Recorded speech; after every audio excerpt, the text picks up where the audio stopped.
Сәлем, бүгін өтетін тақырыбымыз досың қандай адам? Мына сөздерді есіңде сақта.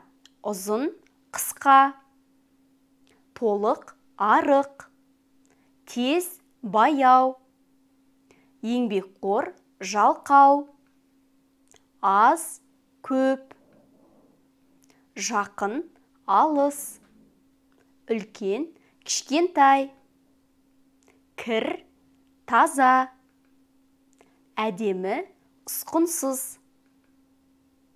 Ендігі тапсырма. Арық па, толық па? Дұрыс.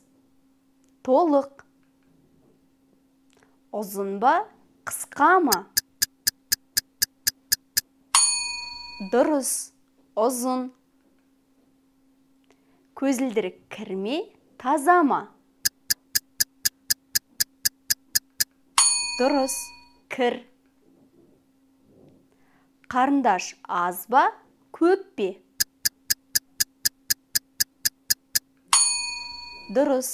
Көп. Жалқау ма, еңбекқор ма? Дұрыс. Жалқау. Асан әдемі ме, ұсқынсыз ба? Дұрыс. Асан әдемі. Үлкен бе, кішкентай ма? Дұрыс. Кішкентай. Енді мына нәрсені есіңде сақта. Неше деген сұраққа біз 1, 2, 3, 4, 5 деп жауап береміз. Ал нешінші деген сұраққа ыншы, інші жалғаулықтарын жалғаймыз. Мысалы, 1-ші, 2-ші, 3-ші, 4-ші, 5-ші, 6-ші, 7-ші, 8-ші, 9-ші, 10-ші. Ендігі тапсырма. Ұзын қарындаш нешінші тұр? Дұрыс. Ұзын қарындаш 4-ші тұр. Кішкентай сөмке нешінші тұр? Дұрыс. Кішкентай сөмке 3-ші тұр. Көп кітаптар нешінші тұр? Дұрыс. Көп кітаптар 2-ші тұр.